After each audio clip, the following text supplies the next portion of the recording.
going to take us live.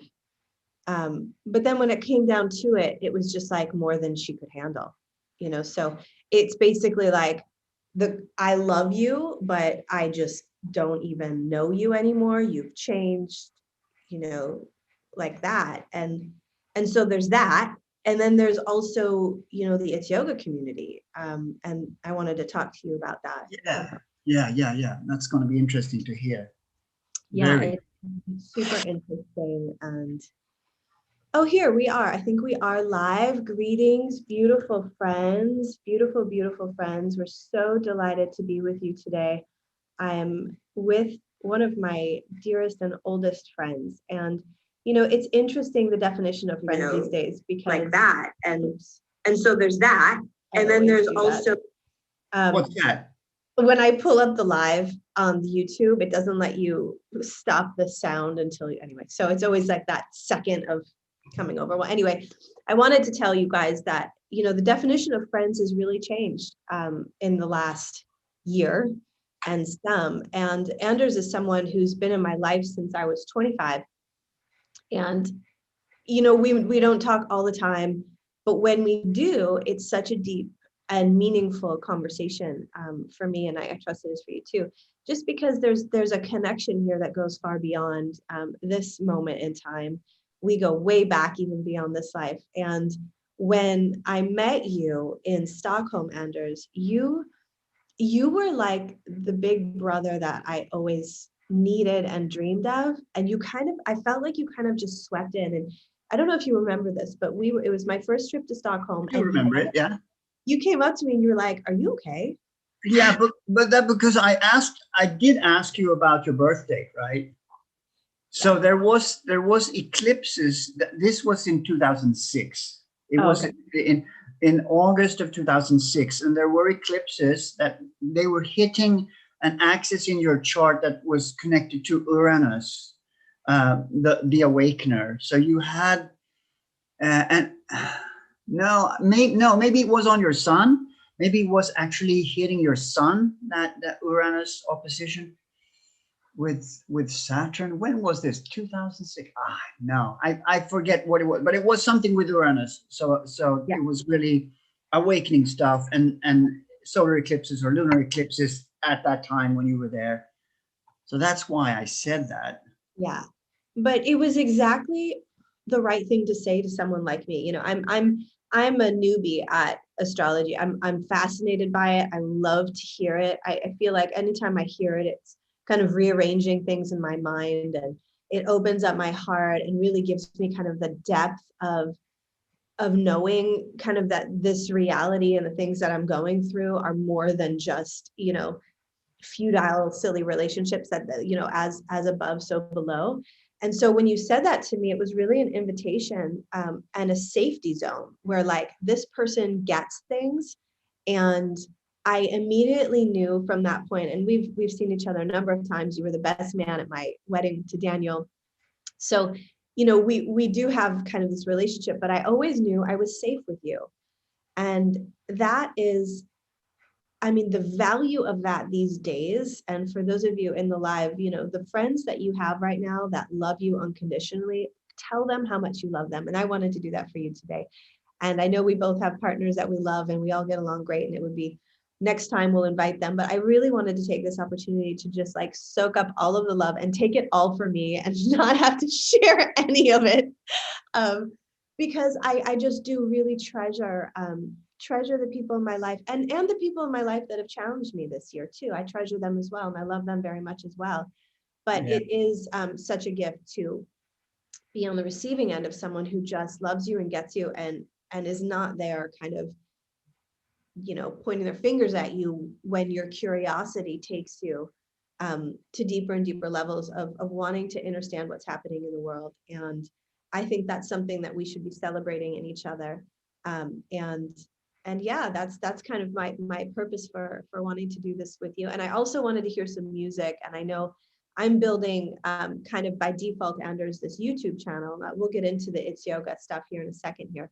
But I have all of these new friends and I want to acknowledge them too, because they kind of just showed up. And, both of us before we got on this live were saying, there's complications in relationships. But what's happening now is the people that have stuck around and the new people, it just feels like we've accelerated the relationship. So they're open to magnetism, they're open to astrology, they're in love with music, rock music, and decoding the Bible, and looking deeper at the Bhagavad Gita and the sutras. And I love that about the new friends and the level of mankind now that I feel is happening. And you were saying too before we got on that there's stuff happening in the stars. So maybe we can Yeah. As above, so below, and things are definitely happening, and it's speeding up. When you were talking, I was thinking about how the past, the recent past, the past year. I wanted to say something about it if I can find what was happening, because it was like. Let me just check. Let me just see if I can find it here. Yeah, it was like the population, the population of the Earth right now. They're looking out through a dark window where everything changed in an instant, and it went in a very high speed. And of course, this is experienced at times very frightening. But then again, there are many like you and me who have decided to keep the window of the soul clean and able to see with clear eyes and high consciousness what's going on in this transformation. Because it's a transformation, and the dark energies, the dark powers, they came up out of the mud, and showed their power and might and their ability to steer and control people, as they did at the end of the cycle of Atlantis. That it was the same thing that happened, and this is I don't know in time. Barbara Hand-Clough, for instance, she was talking about 12,000 years ago, 14,000 years ago, that was the downfall of Atlantis, or the sinking of Atlantis. I don't know in time. I know that the continent Lemuria, that was about 900,000 years ago, and Atlantis came up later, and they coexisted at the same time. But really, there in Atlantis, that's where the dark powers they came through, and now what they didn't expect this time was that there's such a resistance from the powers of light. They didn't count on that. Yeah, they thought they had it, Yeah. But now we're winning.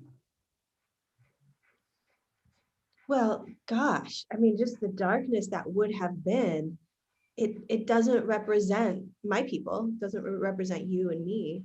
And that's what you're speaking to, that like our energy, we're a part of this movement, and our willingness for light to prevail and for light to be the leader is winning. That's what you're saying, that this is the end of that cycle, and we're kind of watching it crumble. And it's very micro and macro, isn't it like in my own little universe, I'm kind of watching the darkness fall away.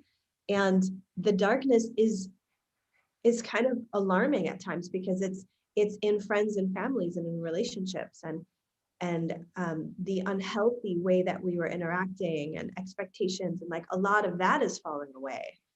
And there's a purity that I feel of myself that's kind of being reborn, and I feel such a freedom around that, like, not being bound down by a lot of those relationships that were kind of had so many just false templates around them.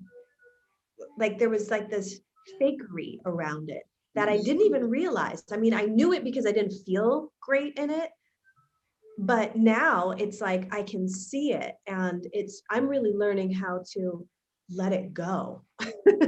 Like, Yeah, and it's also that since you're changing, you're going with the transformation, you are also allowing yourself to be yourself.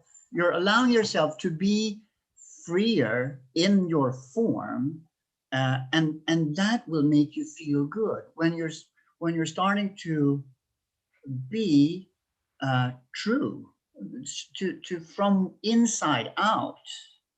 And then it's very easy to discard relationships, dealings, work that doesn't contribute to your soul path, or how yeah, I should express it.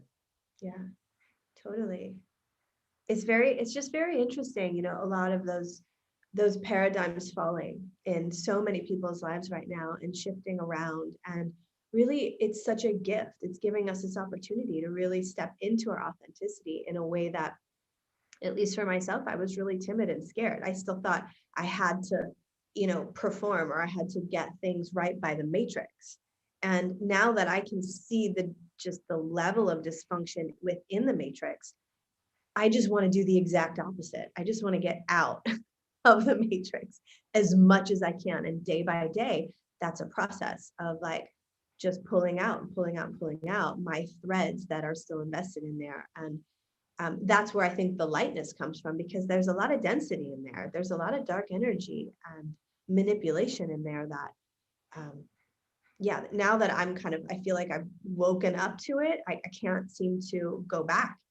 No, there's no way. You cannot close your eyes. Once they're open, it's impossible to close them. And a person who has opened her eyes has the obligation to speak. I mean, it's important that you share what you see, and keep sharing what you see, and then have the ability to not be dragged into the reactions, not be pulled into the drama of reactions. Stand neutral and say, well, what do you think? I mean, you just leave it, pass it over to them.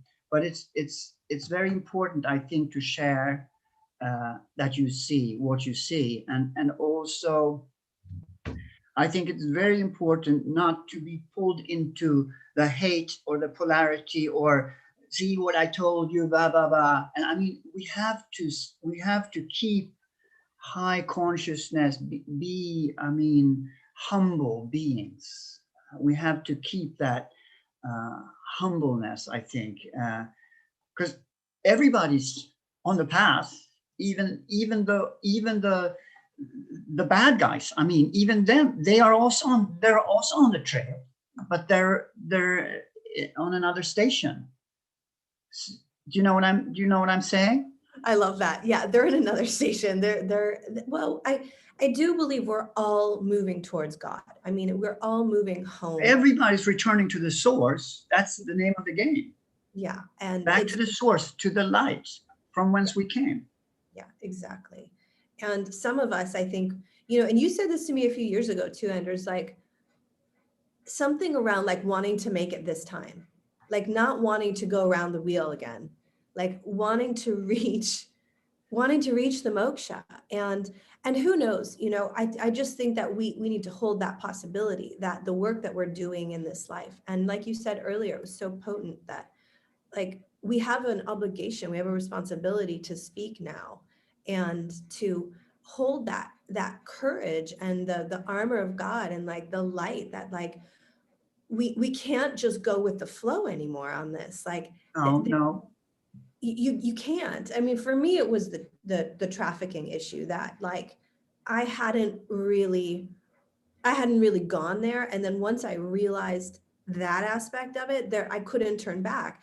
But what Was was that the Fall of the Cabal series that opened your eyes? yeah, the fall of the Cabal was one of them, and some of David Wilcock's work in the beginning. I don't follow him so much anymore, but yeah, Charlie Freaks and the fall of the Cabal, and also that woman from the Netherlands, forget her Yeah, name. that's her, Janet Oswald, or what's her name? Yeah.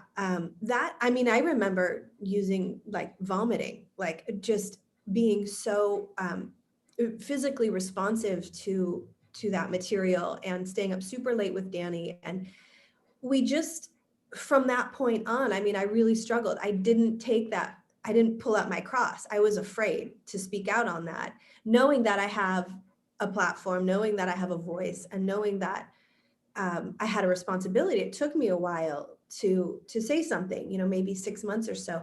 And then when I did, people would say, oh, well, if you speak out on this, I mean, your friends, your business, everything's going to go down. And I kept going, no, they won't. Like, why would they? This is the right thing to do. They're going to be so proud of me. Like, this is my, right. like, Yeah. I was like, dude, they're gonna be like, awesome. I'm so proud of you. Wow, what a leader. You're a real leader now. You're not just hiding and trying to stay. So you say you had it sifting for how long? For half a year now? From like March to October. So you got to know about it already in March. Yeah. So you knew it much earlier than I did. Okay. Yeah, I sat with it. We were in a training here. So I was getting calls from California saying, you've got to stop the training, the virus and this and that. And I was like, we're fine. Like we don't have it. We're good. Like there's nothing going on here. But there was a lot of pressure, and like the Yoga Alliance, everything is closing down, and so we took a couple days off in the training and then came back to it. We tried to do the social distancing and things, but it was just like, at that point, it was just silly. It was just like, we're fine. Like, yeah, we're not worried about this. No. And it felt like a projection. It felt like the outside trying to come into our sacred circle and tell us that we were doing something wrong. Yeah. And the wrong was like Yeah. practicing yoga Yeah. and healing our traumas, and like, doing the work of the trainings. Right. And it was just so bizarre that it felt like an imposition. And then, 6 months off pretty much after that, trying to sort through like what the heck happened. And then, I started speaking up publicly because I was so fascinated by the people that were doing so. I felt them to be on the right side of things. And not everybody that I talked to then am I in touch with now, but I still really value them because they put themselves out there, and they were selfless in that way, and yeah, and just but the repercussions of that have been really difficult. And I'm still like, just this morning, which was such a gift from God that I had you today, but just like this morning, getting another message, a few people that I didn't block properly, on my social media and my WhatsApp that came through, like, asking for their refunds for programs that they pulled out of. And this has been really the crux of it for me. And I'm so interested to hear what you have to say about it, because it was such a shock to me that the It's Yoga family, and I really believe us to be a family. And you're not, you kind of were on the fringe for a while. Now you're not really in it, like licensing or whatever, which for me, the last few years had become just so tedious and so not what I wanted to do with my life. But I was so roped into it, like, that I didn't know how to get out. So it was kind of like this whole thing has been such a blessing in disguise. But what happened, because I always saw it as a family. Yes, we had like legal agreements and things like that. But when COVID happened, everybody's life, everyone was just like, just forget it. Don't worry about it. Everybody freaked out about their studios. Just don't worry. We'll sort it out later. So they basically, like, every affiliate we had and the people that were enrolled in the trainings for the 500 for this year, within like a week of me going public, like asked me to step down, asked me to publicly apologize, told me that because you started to talk your truth.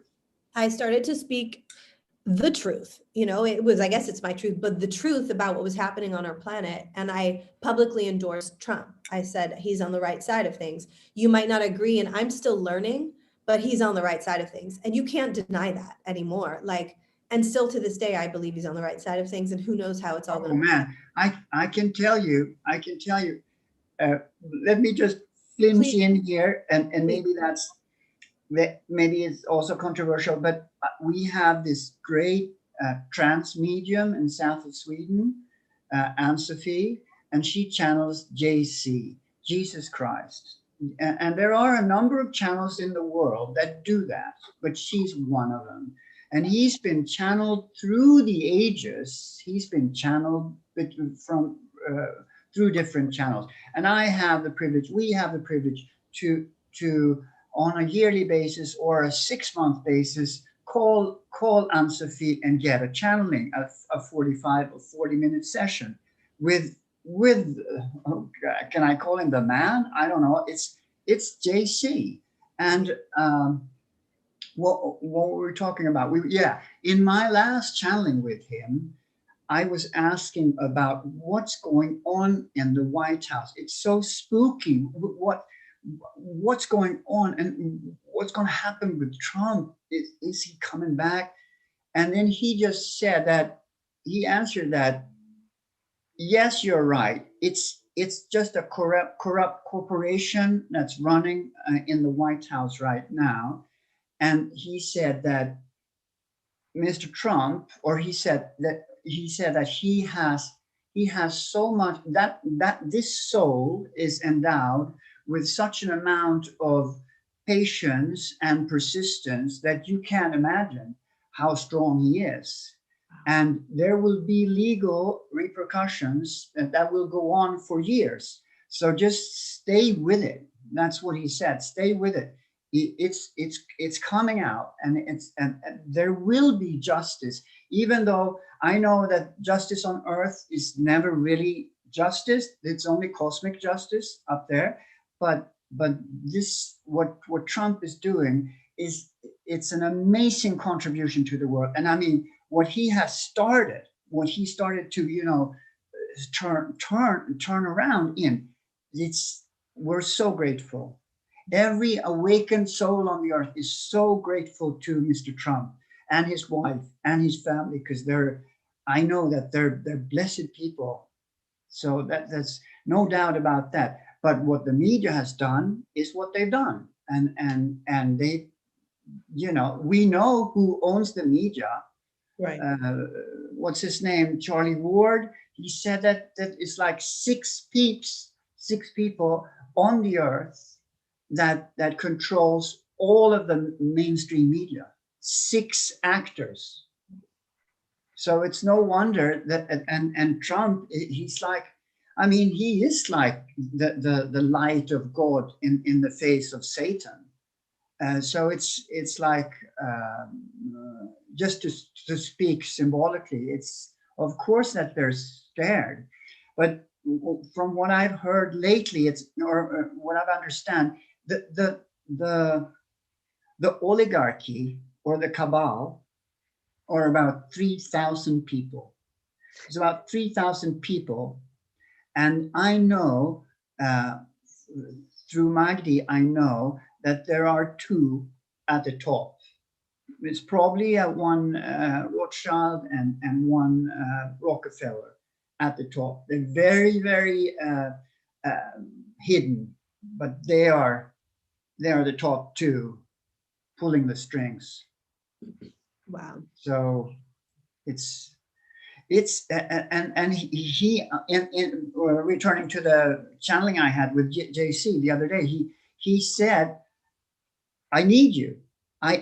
He needs us. He needs us. They need us to stay strong, and to keep fighting.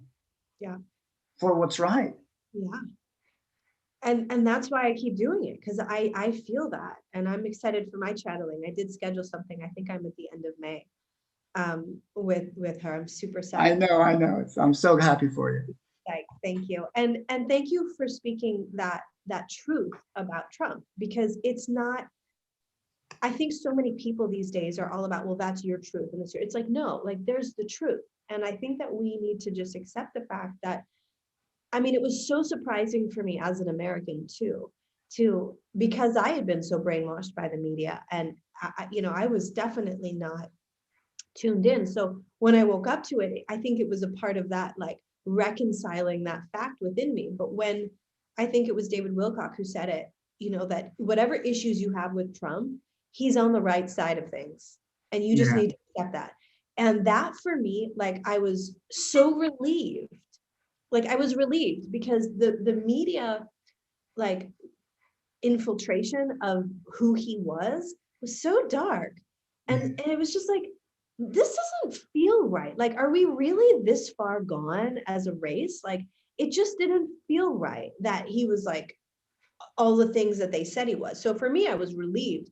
And I actually felt that people of the world, for the most part, would be relieved to know that we had a leader that was on the right side of things. So I'm Yeah. so grateful that you've seen it, and I'm so grateful that I see it. And that was really my intention. Like, you know, as a yoga practitioner and a leader in our community, was to support people in knowing that it's not all gone to hell. Like, you know, we're actually, this is the most amazing. We've been practicing for this moment in time so that we would have the Mula Bandha power, Yeah. you know, Yeah. Yeah. to Yeah. stand in the lightness and the truth of who we are in the Yeah. face Yeah. of these 3,000, of the bloodlines, of all the insanity. We would be able to stand in that, and lead each other like Moses out, you know. Go ahead. Yeah, as an astrologer, I know that too. That you've chosen the exact time when to incarnate. So everybody on the planet right now have chosen to step down in a time when there's such a shift that is, it's not comparable to anything prior. Maybe the fall of Atlantis, but it's such a shift. So right now we're in a storm. We're in the middle of a storm, and we have chosen to be in this storm to shine our light. It's beautiful. It's so funny you said you use that storm analogy, Anders, because I pretty much like stepped off Instagram because I was just like, I was doing all this work. But one of my last posts was a beautiful piece of art. I have an amazing designer. I'm still working with her, but she said, I put, you know, be calm in the eye of the storm. And that's a quote. We've all heard it a bazillion times, you know, Yeah. be calm in the eye of the storm. And I wrote a little bit on it. And our affiliates, our former affiliates and trainers and students took that and like quoted me as a QAnon, and that it was an example of how I was a part of a Satanist white supremacist cult. And I was like, you know, like overnight, I became like this like terrible person that they said it was dangerous for them to send students my way. I mean, just the language of it was all so shocking for me that I literally like, I just couldn't believe it. Like the cognitive dissonance for me was just like, what? I mean, all of the years and all of the love and all of the stuff that I know about you guys, like, you know, all of the healing and all of the things you've shared about your past and all of that goes out the window. Did the whole community step down? I mean, Yeah, all of them? all of them. And nobody talked to me about it. They met on their own. They created all of these letters that were really legalese, and no one wanted, like, I offered a couple circles where we could talk about it. One of you know, the main culprit in Florence, but basically she was like, you know, these are the two options: either, you know, you step down and apologize, or Where is she situated? you know, Florence. In Florence, yeah. So basically those are the two options. And I wrote her and I said, well, what about the third option, that we move through this, we communicate, and we continue our great work together? How about adding that to this agenda? And then I will get on a call with you. And then that wasn't received. And then the next thing I knew, it was they contacted like all of the trainers, the students that were coming here in February, that we worked so hard. You know, like I was spending so much money on a team. Like we were spending like almost $7,000 a month on a team to like, we were about to like blow up. It was amazing what was about to happen. But it wasn't meant to be. And it wasn't actually what was in my heart. You know, like I didn't want to be like a famous coach, and I didn't want to be charging thousands and thousands and thousands of dollars. And I see that now, but I was really in it. Like, this is what we need to do, and da da da. So basically, they contacted the students who were like, two of them were in a class with me on Tuesday for the yoga off the mat course, and then Thursday, their names were on this letter. So like everybody, it was as if like a cloud went over all of them, and they all decided that I was out of line, unprofessional, a white supremacist, not to be trusted. Some of them wrote me like, we love you, but we just can't trust you anymore. Like that. And then they all asked for their money back at the same time, which was a huge strain on the business, which we haven't been able to pay back. I had to let go of the team. Everything pretty much stopped. A miracle happened, which was David Kyle. I just said his name, but he reached out to me and was like, hey, I want the trademark. And I'm like, great, take it. I don't want anything to do with it anymore. He took over the trademark. Yeah, he came up the same day. Was that a business transaction between the two of you? Yeah, you could say that. Okay. Yeah, you could say that. It was not like a huge business transaction, but a simple one, But we have the rights to use it. It's yoga. You're so close in age, you and Dave. I mean, he's Aries and you're Pisces, so you're older. But I forget his birthday. It's the beginning of April. It's the 1st of April or something like that. In the beginning of April. And yeah. We haven't really been in touch, and we've had our own issues over the years, but I just took it as a miracle. And the number that he invested was a divine number. It came out of the blue. And so it was just like, all right, I'm done. I'm going to wash my hands of this. And I did the best I could. I really did for 10 years. I rallied the trail. Yeah. I mean, I totally fried. So basically I fried, man. And they all like, still, it's just so crazy to me that this happened and that it all kind of fell apart. I mean, like I said, Marie, I think Larry's going to come down when you have your session in May. I think Larry's coming down to talk to you. He's been around. He's so grateful. Like, he's so happy for me. He was like, because I remember, like, he never wanted me to be, like, he just wanted me to be a teacher.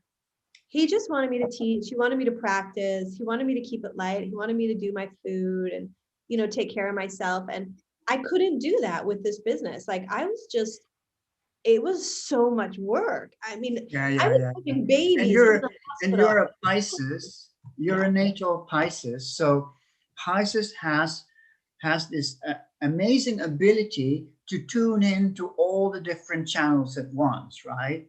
And it's a water sign. It's a movable water sign. And the element water is cold and moist, right? So the coldness is pulling in energy in, but moistness is a willingness to merge. So for Pisces to be able to be in business, you really gotta have the ability to detach, to use the Virgo energy, and you do have a lot of planets in Virgo too. I think you have Mars, Jupiter, Saturn are all in Virgo. So you do have the antidote of Pisces, but again, it's very sensitive sign and hard to be a businesswoman, I think. I mean, it's easy to get drained because of your emotional, your empathy, your sympathy, your willingness to, just soak everyone in and up and feel what they feel, and that's a heavy load to carry. I mean, you fought cancer for God's sake. Yeah. Right. Still am. I mean, it's like. But did you get in contact with Charlene and Ty Bollinger? Yes, I do know them. I watched their series, and that's really what got us out of the United States, that series, The Truth About Cancer. And then we went to Tijuana, and I did some alternative therapies there, which were, like intravenous vitamin C and baking soda and stuff like that. and I had great results. But that was almost 3 years ago. And I went back in September for 1 week. But now I'm attending to all of it through juice and going full on fruitarian, frugivore. And it's so much fun. Like, look at my juice today. Like, I just drink jugs of juice every day. I eat maybe a salad now and then. I live on bananas, dates, papayas. It's amazing. I feel amazing. It's some days are a little bit like I'm just detoxing really deep. But I'm having the best results of all of the different things I've tried. Getting my body alkaline has been the key. And that is through food. So just basically, Garden of Eden. I'm going back to the garden. But so tell me, how did you come to not Tijuana? Where are you? I forget where you are. In Mexico. Are you on the Pacific or on the Atlantic? The Pacific side. Yeah. How did you get there, and what was that? Who took you there? So we left Tijuana and went to Mexico City because we had some friends and students there that hosted us at their yoga studios to like 4 months. We did a series of trainings there with the whole family. So we were living in Mexico City. And then I had come here to Puerto Escondido in the state of Oaxaca with Larry in 2005, like right 2005, I think. And I loved Oaxaca. We had spent time up in the Ixtapa, Zihuatanejo area. So we had traveled throughout Mexico, but when we landed here in the state, I was like, oh my gosh, I love it here. And my mother actually reminded me that I called her from a payphone back then on one of those calling cards and was like, I'm going to live here someday. So it was in my head that when we were in Mexico City, it would be amazing if we go to Puerto Escondido. It's a surf spot. Danny loves surfing. And, the kids were 2 and 4 at the time. And so we did a little retreat down here. And a few people came from, internationally and from Mexico City. We stayed in like this beautiful mansion overlooking. What year is this? 3 years ago? This was 2018. Yeah. Like November of 2018. So after the stint in Mexico City, we came down here and I went to an Ashtanga yoga class at a little yoga studio close to where we were staying at this like beautiful, like boutique hotel. And I walked over there barefoot and I was walking back from the class and I looked down at my feet and they were covered with like flowers. Like there were flowers on the ground and it was so fragrant. And I walked into our little hotel room and I said to Danny, we're not going anywhere. Like, we're going to stay right here. And he was like, really? I was like, yeah, we're going to stay right here. So we went back for the holidays. We packed up our house. We put it on Airbnb. We came here with $500. We were totally broke. We showed up in January of 19 for 6 months. And then we went back in the summer to renew our visas and sold our house in the States. Remember that house you stayed at? We sold that in like a New York minute. We took that money to live for another 6 months. And this whole time we're reinvesting everything back in the business. Everything that comes in is going right back in. I have no idea how to run a business because I'm like, it's okay. It's all coming, it's all good. Just keep it going. It's all good. Give them what they want, bring it up. And that's pretty much how we've been rolling. Until this year, and we're still in Puerto Escondido. We've changed neighborhoods now and then, but we love it here. And now we're looking for land. We've got a couple people that want to invest, and we want to create like a ranch style place for people to come and you to come and you to serve and teach astrology. We will come. We will come when the time is right. We will come definitely. That's feels good because that's what's going to happen too in the future, that people are again going to start small scale, local, build up communities. And I think the best idea is to move out into the country and get a patch of land, or maybe not, you don't have to be a farmer, but it's definitely good to have that knowledge, and there are great books and great tutors today of how to to become a smart farmer, or just for your own for yourself. So that sounds like a great plan. It is a great plan. And people are coming, like the people. So it's like, this is how God works, right? It's like the laws of magnetism. So the whole It's Yoga community, overnight, they change their names, everything, they leave. And then this entire other community comes, and people like you that were true friends are still around, you know, that we have deep roots, still here. And who knows what's going to happen to those people? They're bitching about their money. They want their money. They have these legal. Oh, I almost want to sue them for all of the time and all of the time I spent taking down the businesses and, you know, pulling out of programs, gossiping, discrimination. I could take it, you know, but I'm not going to do that. I keep saying I'm going to pay it when I can, because who knows if this Nasara thing happens and the QFS, like, and there's $1 million in my account. Absolutely. I'm happy to share it. But all of that got kind of pushed away. And then all of these new people came in. And now it's this beautiful, like, coming back to the earth, like stepping out of the world and getting our feet on the earth, our mother, you know. And I want fruit forests and swimming in the ocean every day. You should see my kids, Anders. Wait till you see Ruby. Like, you're going to lose your mind for my babies. They are magical beings. They're magical. They're little frugivores too. You can't even imagine. Like, these kids are just like, they're so next level. They're so beautiful. And they swim in the ocean like dolphins. Huge waves here. This is not like an easy sea to swim in. This is no, like no. big Pacific, you know, like that. Adam is going to be 5 in May, and he swims like, it's so people watch him going, oh my God, this is crazy. Like, he goes under the waves. He's got a bodyboard. He's going to start surfing soon. It's just beautiful. So we're so grateful. We're so happy. And I want to live in the light. And anyone who's upset about that, I just don't even know what to say. I wanted you to come with us. Like, that was the thing. We'd been bringing people here to Mexico, and everybody loved it because it's amazing.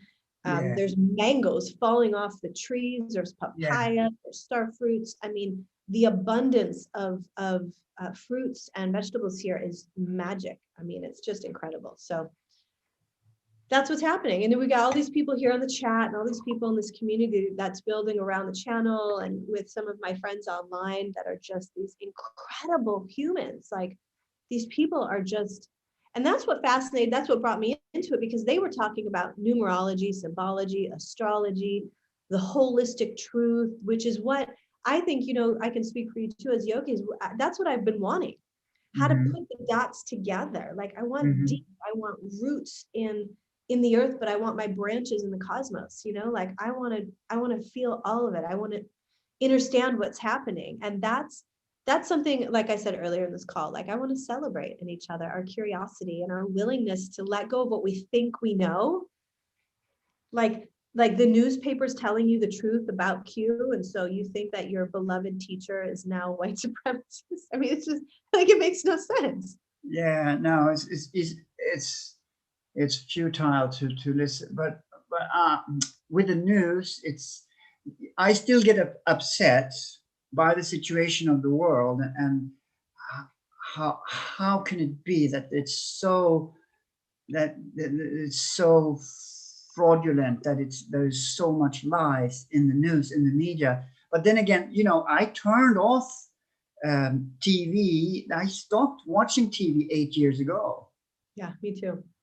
So and then of course we had the media platforms of Facebook and so forth, and that's been going on. But then that was so shocking. I didn't know that in 2020, when we suddenly realized that there was such a censorship on Google, YouTube, Facebook. That was crazy, man. And I mean, that alone, it was so obvious that it was some kind of fraud going on because of that censorship. And did you hear that today there was this lovely Swedish guy who has a wake up show, and he said that YouTube and Google and Facebook have lifted off the censorship right now. Oh, wow. So and a lot of CEOs have stepped down from Google, from YouTube. Even Bill Gates have stepped down from Microsoft. So it's things are definitely happening, but it's still. I mean, if you look at a newspaper, it's just shit. It's just lies. They that's where the compassion needs to come in, and that's what I'm learning too. It's like, if people, it's hard because it's like, don't you want to know more? You know, like, don't you want to read beyond the lines here? Like, can't you see how fraudulent this is? Can't you see how censored we are? Don't you think that's a problem, this cancel culture? Like, you say Trump and then you're canceled. Like, how is that not communism? Like, that's the definition of like, how are we accepting this? Like, how did we become, even as yogis, like these sheep? Like, we have such a gift. It's a responsibility. This yoga practice, we were gifted. We need to bow in gratitude and show up for the yoga, which asks us to unite with our supreme consciousness, which, you know, that's it. There's nothing more than that. And so I feel like we're fraudulent in so many ways, just like Google, just like everybody else, unless we're willing to dig deeper. And that's what the yoga is all about, isn't it? I mean, you're twisting out your toxins, you're breathing deep, you're quieting. Right. You got everything is there. It's a marvelous tool, and I'm so grateful. If it hadn't been for yoga, I hadn't been able to channel or convey all the truths that I studied prior to my going into the professional yoga world. Because I mean, I was 25. My father died when I was 25 back in 1988. Then I started to search, you know, I started to search more, because that was a very profound thing that happened. And so I started to read spiritual books and stuff like that. And my astrology, I started studying even earlier, back in 1982, when you were 2 years old. That's when I started to pick up astrology again. And then later in life, I understood that I have been an astrologer in many incarnations, one of them in Peru, in Machu Picchu. But all those studies prepared me to be able to, when I started to teach yoga, I have so much that I can pour into my teaching that inspires people or gives them the to feed them, like you know, when I remember Larry, when he taught, what I remember from him was really, you know, that you're doing great, keep going. You see, he saw you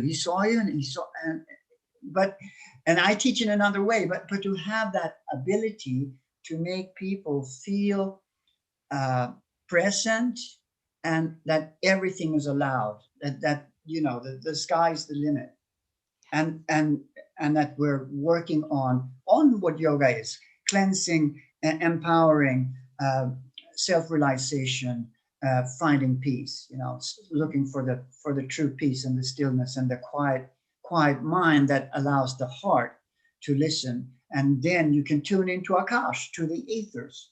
And in Akash, everything is known. Everything about the universe is known in the Akashic Records.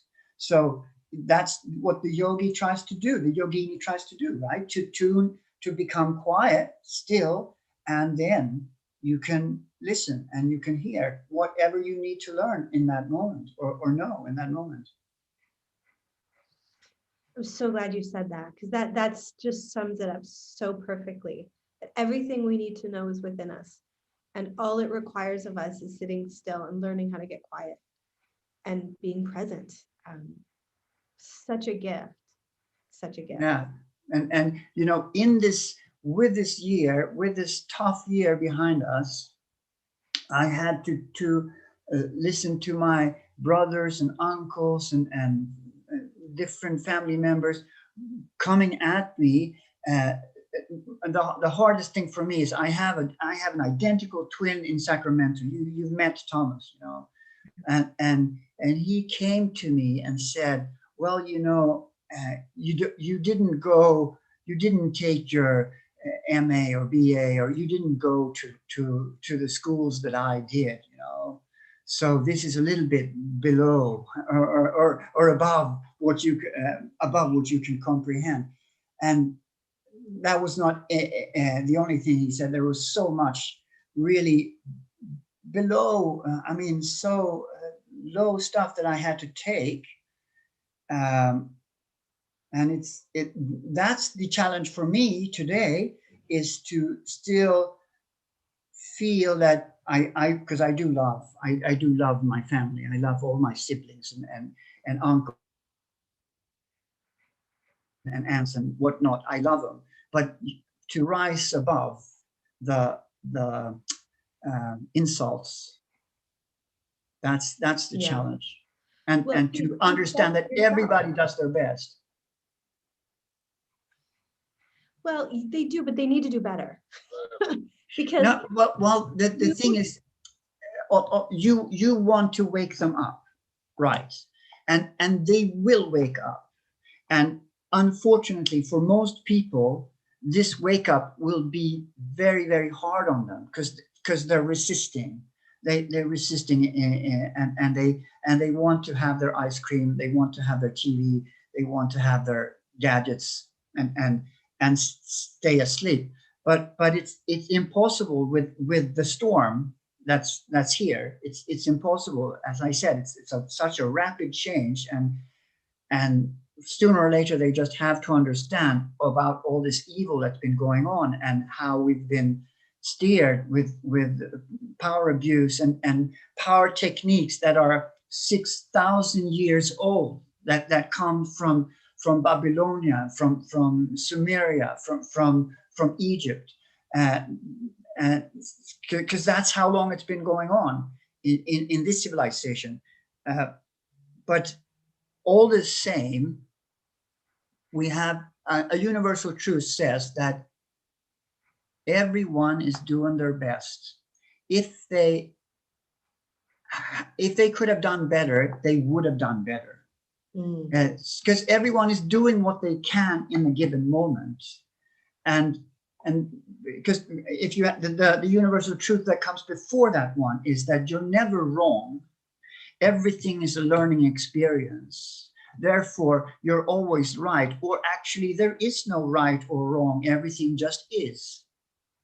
And this is the profound of the first law. That's kind of a ground basic law on the earth. Wow. A spiritual law for us is that you're never wrong. It's only a learning experience.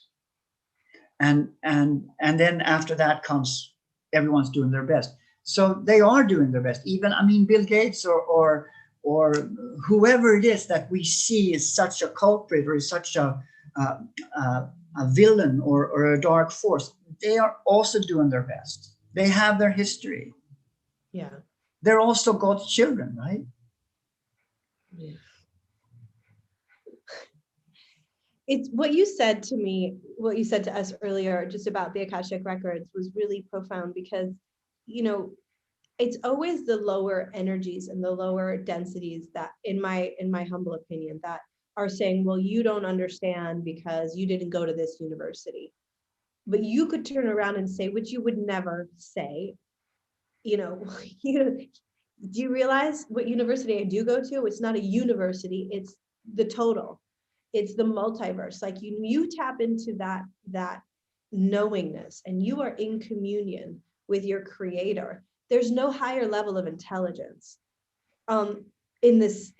There's nothing higher than that. Like that's the goal. So the universities made by man that are controlled by the Cabal are not, they cannot even compare. They're not even on the same scale. No. When you're talking about what you can learn in meditation. Like that's, and not only learn intellectually, but it's a full integration. It's a full body activation it's a level of consciousness that is so beyond. And that's where I get trapped a little bit still with these cats. And I love what you're saying about the universal principles of like, they're doing the best they can. They're at that level. It's all moving home to God. I get it intellectually still, but in my heart, sometimes there's like this, just like, you know, I don't know if it's that mother rage or something, like that lioness that's just been awakened through all of this, that wants to karate punch people. Just be like, no, do you have any idea how insane that is that you just said that? Yeah. And that's where I'm like really learning how to, okay, I love you, I trust, you're fine, you're doing the best you can, but I just don't want to be around it anymore. Like, I'm like so protective of my space in a different way. And I'm not just talking about, I think being in Mexico is great too, because I have so much geographical space, but energetically spacious, you know, like blocking and just protecting my energy right now because I value it so much in a way where like before it was like what you're saying with the Pisces, with like the water and the moist. Like I was just so impressed upon by all of this. Like Mm, I felt mm. like I had to take So on the, receptive. yeah, Yeah. like, dude, you are totally crazy and you're doing great, but goodbye. Like, and I love you, but you don't get to talk to me. It's a privilege to be with me. It's a privilege to be in my presence. Like, and I don't mean that in an egoic way. I mean it in a way of like, I believe that too. And when I get to be in the presence of my authenticity, which is my God self, that's a gift. And I treasure that so much more these days. And I don't want anyone to mess with it because it's my responsibility to make sure that it's just like I would with my kids. Like if someone's being mean to my kid, you don't get to be with my kid anymore. Like No, no, as no. adults, we've No, taken. so that's personal, and you have to be able to put down your borders. It's I mean to the boundaries. It's very important with boundaries, and uh, I think it has been hard for humanity to understand the love message of the turning the other cheek, that message, because it's easily interpreted as being a doormat of some sort, and that's not what it is. It's it's actually the I think it's the ability to find a way to avoid power struggles but still stand your ground. And I think that's also, it's so challenging for us not to get pulled into power struggles where I'm right and you're wrong, or vice versa. Instead, to understand that this is what that person understands, this is what this person understands, and obviously, or she or he can't get what I'm saying, and that's because what I said earlier, we're on different levels or different stations, but also we're from different origins. I mean, some of us are star people, some of us are sun people, moon people, planet people. I mean, we have a history in the space, a history in the universe that makes us different, and therefore a lot of people out there are unable to tune into your frequency. Right. And therefore, even if you try to explain things to them, they will not fathom. Right. So we have that too. And then that's also why it's so important. We got to learn when to pick our battles and when to refrain from fighting, because it only drains us. Yeah. And I think that's the experience that you had now with its yoga, with that, hey, it was suddenly you knew what you were up against, and suddenly you knew what these peeps really were when shit came to hit the fan, or whatever you call it. And then it's better to just take a step back and just give it back to them. Okay. We obviously can't meet here. We can't share this ground. And then I bless you, but this is my path, and I'm going to fight for this until I die. Right? Totally. I mean, you know, You have children, I have children. You know, you just, you have kids, like you don't have a choice. Like you got to do what you can for the children. And if any child on this planet, I mean, the trafficking and the that for me is like for everybody. I mean, anyone who has a heart, nobody, even the people that are, you know, think it's fraudulent and not happening are saying that because in my understanding, they're just so appalled by it. So I don't think anyone wants this to continue. Any good-hearted soul on the planet wants this to continue, but this is what so many of us, I just want people to get, like, this is what it's coming out now big time because of from what we heard that YouTube and Google are lifting the censorship. So that means that this will come out big time and people will know about the podestas or whatever they call the pizza gate and all of that. It's impossible to hide it anymore. So that's what you were onto. And what I mean, it's going to be such a hard wake up for all these people that are resisting and try to stay asleep.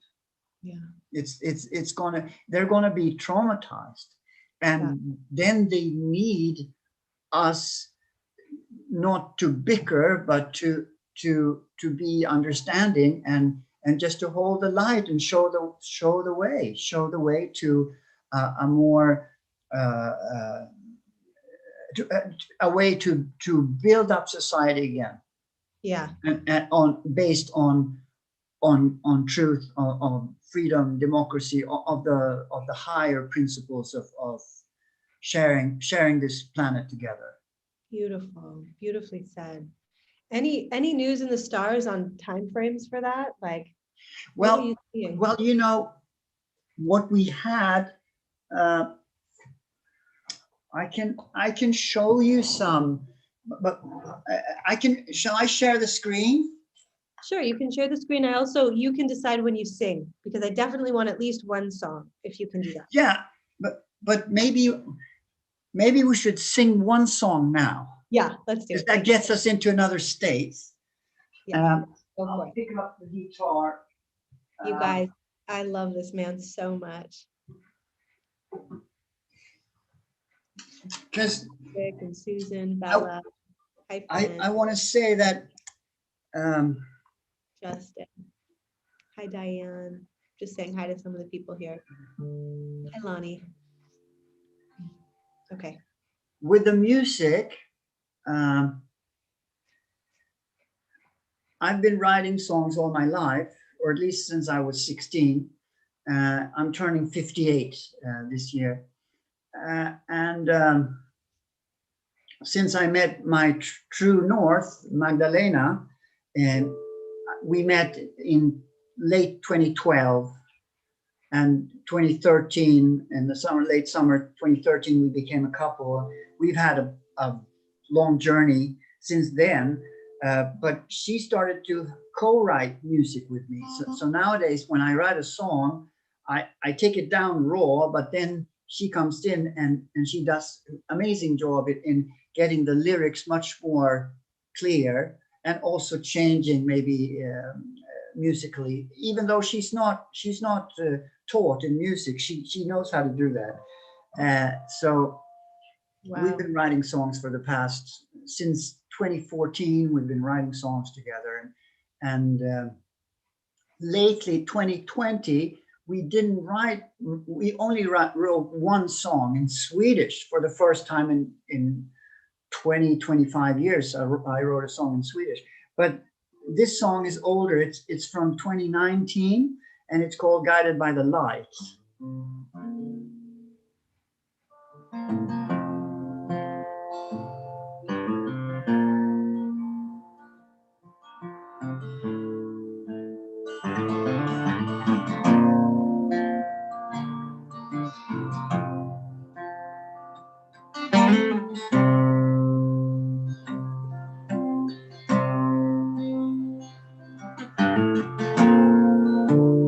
I could hear the scolding. Memories held me back.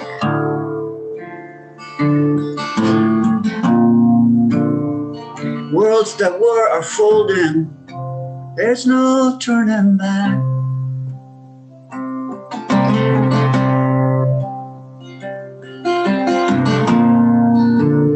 And I heard them roaring.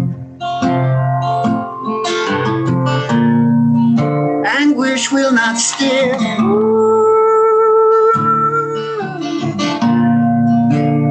Yeah, the wind that whispers, soon you shall be free.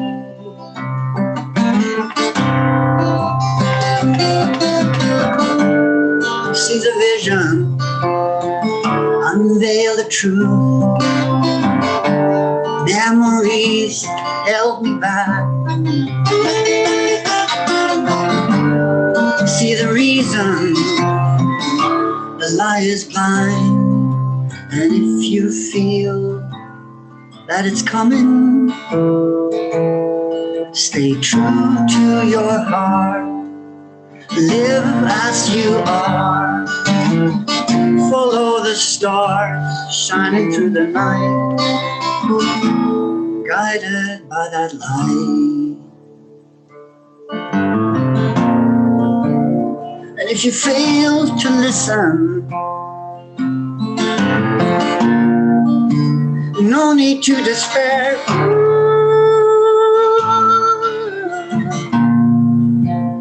Whatever they might show you, trust will lead you back.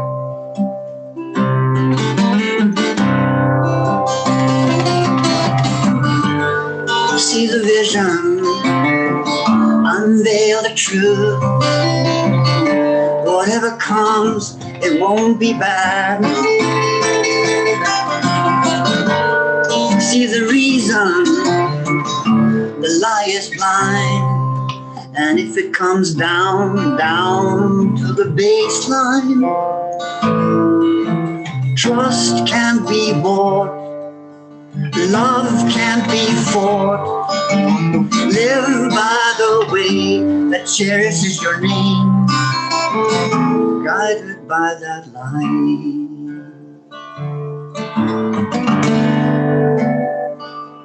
I see you.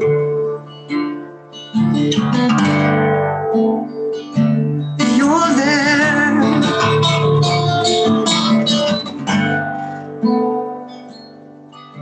Feel you.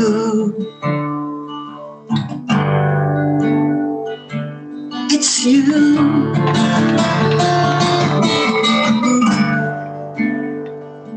I greet you. Stay true to your heart. Live as you are. Follow the stars shining through the night, guided by that light.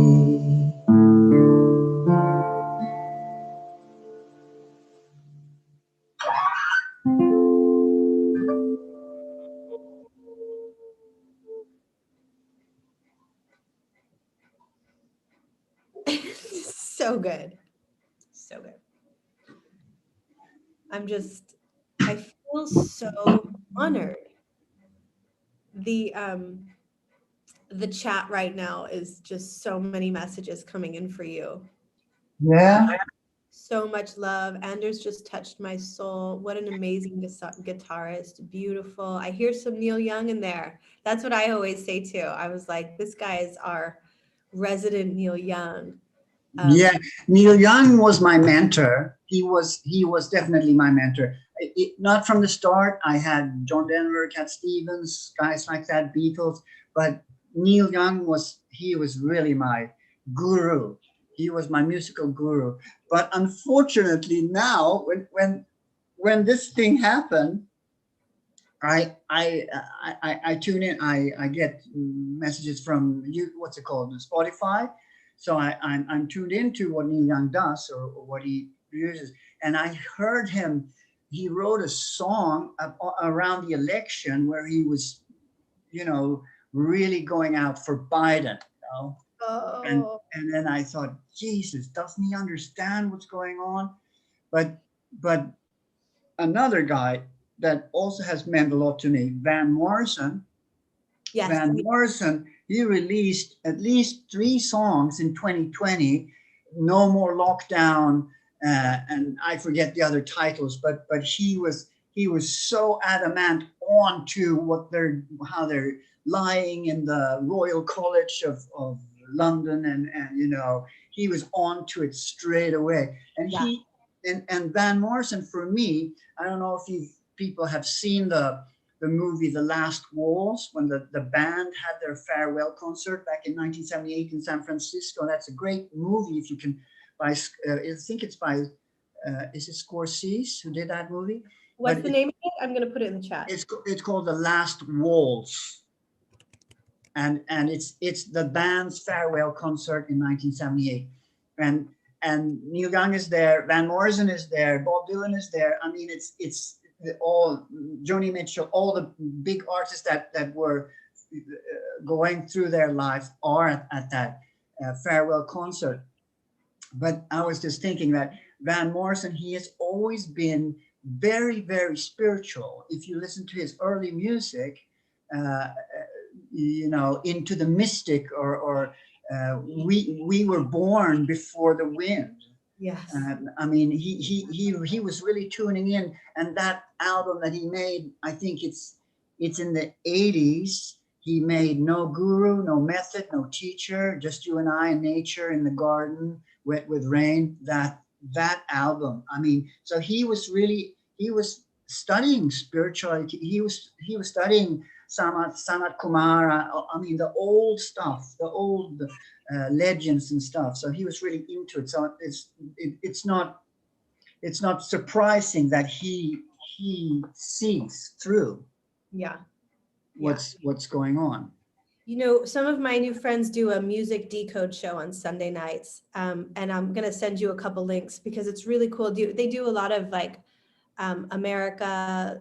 They did Steve Miller Band, Fly Like an Eagle. Yeah.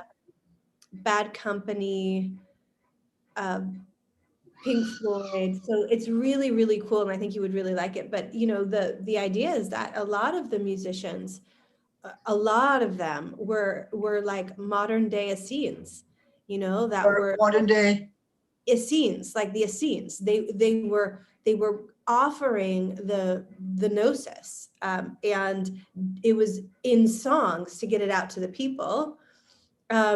But it was coded, so we had to look deeper, like you just did with Into the Mystic, We Were Born Before the Wind. Like, what is he really talking about? Is it just something poetic, you know? And maybe it is, maybe the artist didn't know, you know, but they were downloading, just like when you said you write down the raw song, like you write it, like it comes through you. It's not like you're sitting around trying to like, I'm going to write a song. No, you can't do that. It's totally channeling, because once you try to do something smart intellectually, it's much more cold. It's not. But when you just open up for the words to pour down on the paper, because that's the way I write music. I start to meditate on the guitar, and then finally a song is down. And when that song is down, I open up and pour down the words, and the words they just pour down on the paper. That's how I write poetry too. You know, you can't control. You mustn't control. You just let it come out, even if it's gibberish or crazy. You know, you let it down. And then, but now, fortunately, now I have Magdalena, who helps me to convey a message that is not tainted dark, but that there's always some kind of promise of light in the song, because we will conquer. We will win. The ultimate healer is called unconditional love, and the darkness cannot comprehend the light, and the light does expand. The universe is expanding. We are all expanding. Expansion is one of the ground driving forces in the whole cosmos. So that's why we're all evolving. Yeah, it's beautiful. Danny said that yesterday in a call that we had yesterday on Miraculous Mondays, and he was saying that, you know, the word ascension, he prefers the word expansion rather than ascension, because Yeah. expansion feels like we're still grounded, like we're still a part of on the earth. We're not like ascending into the stars. We're expanding, we're growing, we're spreading our wings, and that feels like just so exciting. It's like, yeah, Yeah. let's do that. Yeah, Let's do that. I'm going to try to pick out a few charts, and I'm going to start with I'm going to try to make a chart for, hang on, for Washington D.C., because I guess that there are a lot of American viewers, right? Yeah, lots of And Americans here, Canadians. so and I mean, let's see if I can do that. Washington, and then it's DC, right? That's how you write it. And then I got that chart, and then I want to do it to because the sun just came into Aries. We just had the ingress, the start of the year 2 days ago. So let's see. Oh, what's going on there? I just made you the host so that you can share your screen if you want to. Right. Thank you. And then let's see, Sun into Aries. Okay, got that there.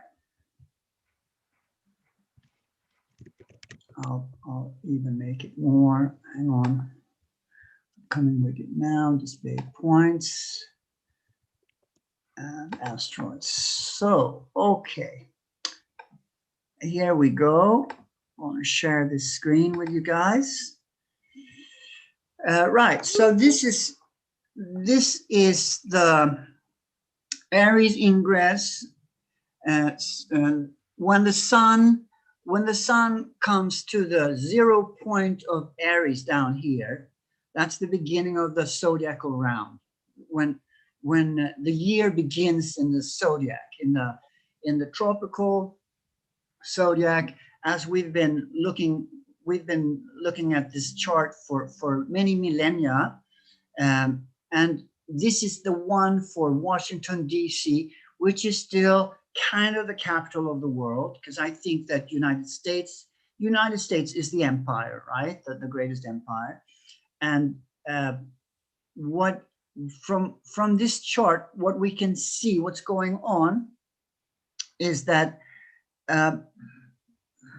first of all, we see that there are planets here. This is the horizon in the east, the rising where the planets rise, and this is the horizon in the west where they set.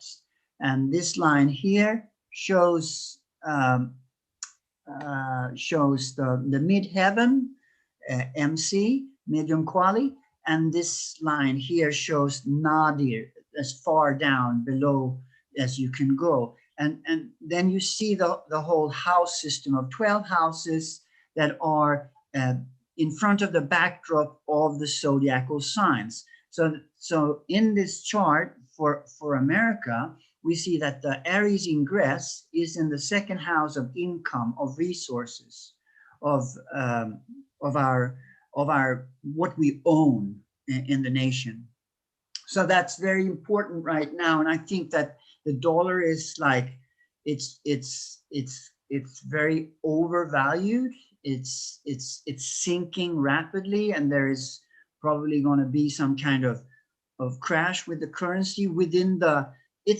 I think this is when we talk about the currency crash. It's like a 5-year spectrum that we're looking at. So it's not right now, but it's definitely coming.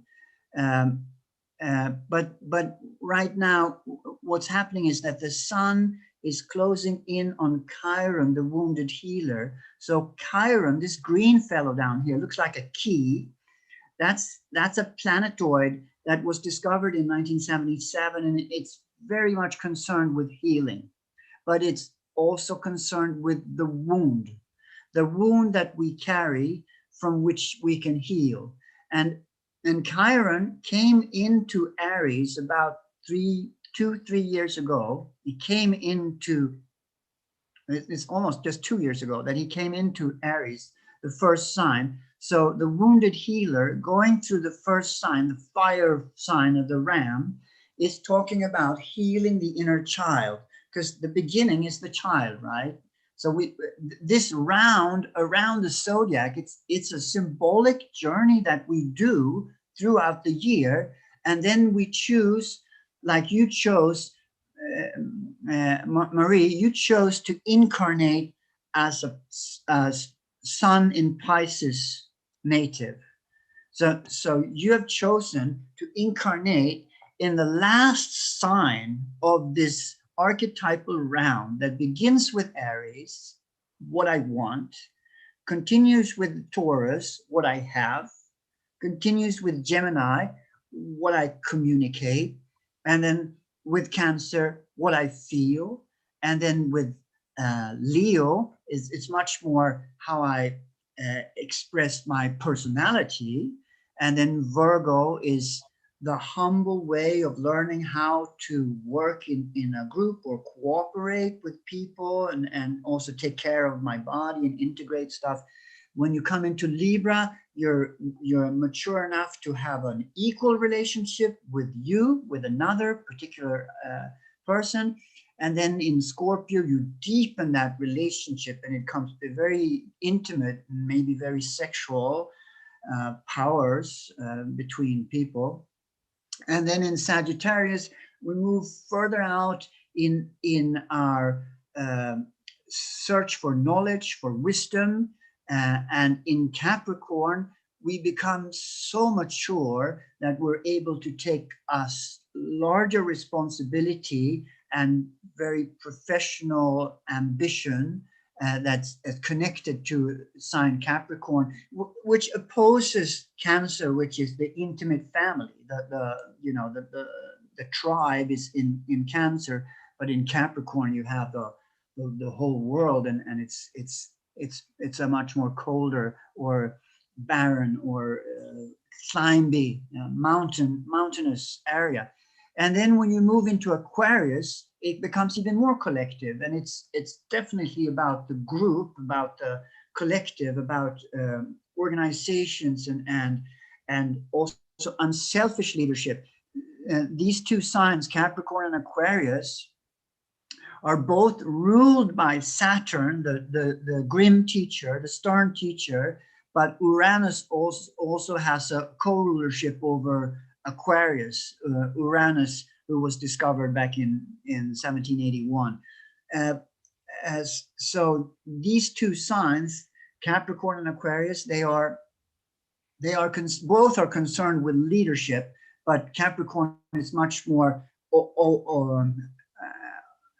autocratic, or now how do you say it? You say authoritarian, whereas Aquarius can be the unselfish leader, like a Nelson Mandela kind of leader. I don't know if he's a good example. I think he is. I'm not sure. And then when you come to Pisces, it becomes even more collective, and it's almost like you merge with everything. It's a sign of synthesis, where you get all you match everything together to get a greater understanding. Pisces rules the feet. You got to stand firmly on the ground. Understanding comes through your feet, not through the head. Aries rules the head. So I'm not going into all the organs here, but I just, it's very interesting. There's so much archetypes and symbology in astrology. And the last couple of years, there's been a lot of energy in Capricorn and in Aries, because of, at least in the teens, or 2010 to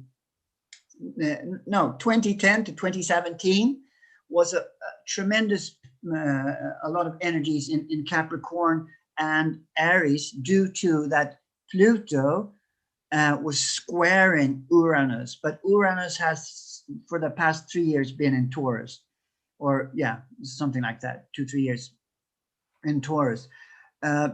So what do I want to say with this chart? What I want to say is that right now we're coming in, when we come into Aries, we have the courage to begin anew and to start to promote ourselves. So this is the best time from now until the summer solstice on the 21st of June is the best time to really promote everything that you want to create in this year, in this zodiacal round.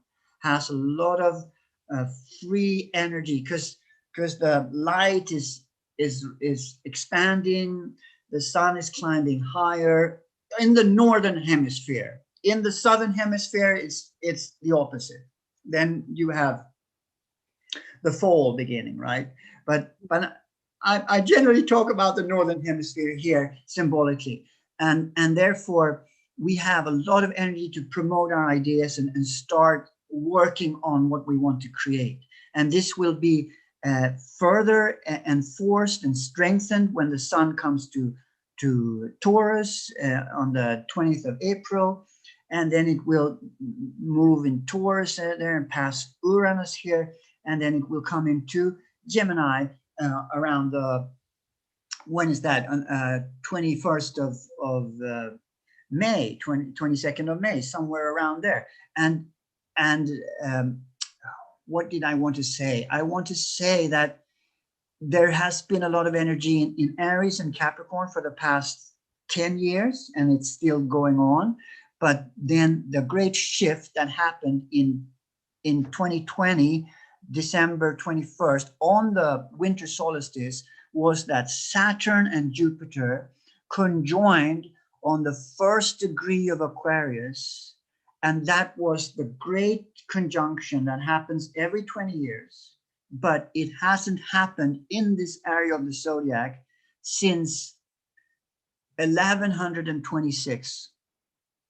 So there is something from the medieval times that is carried over into now. And now we're going to manifest it on a new level in the 21st century. And so that conjunction with Saturn, Jupiter in the sign of Aquarius, that has to do with freedom, liberty, and brotherhood. I mean, liberty, justice, what is it called?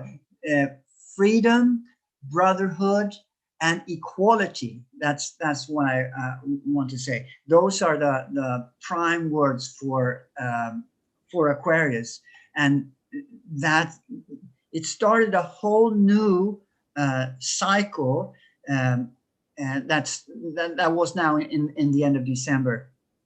So therefore, we have a lot of that influence during the year. 2021 will be greatly influenced by both Saturn and Jupiter, the stern teacher and the symbol of philosophy, of expansion, of opening up the consciousness. They are both in the sign of the man with the water pitcher. Hey, Danny, lovely to see you.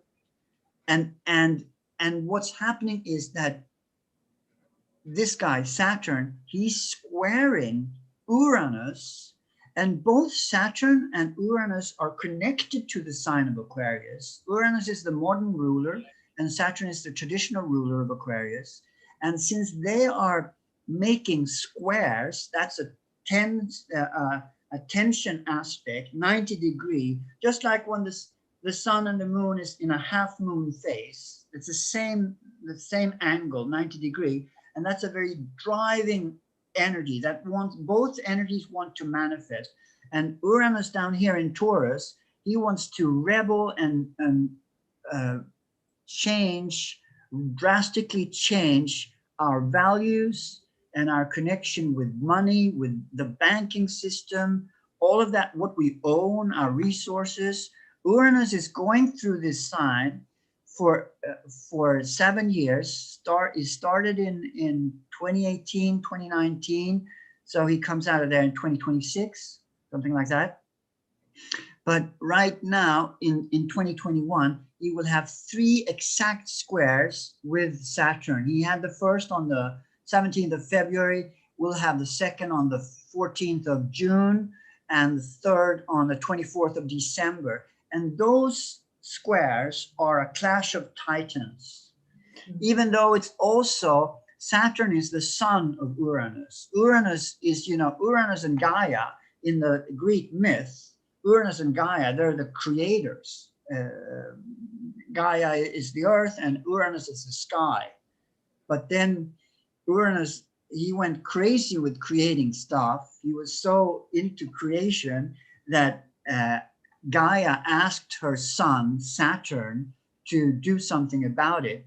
And so Saturn castrated Uranus and threw his balls into the ocean. And then you had the birth of Aphrodite or Venus. You know, you've seen Botticelli's painting of Venus rising out of the foam. That's Uranus' last child.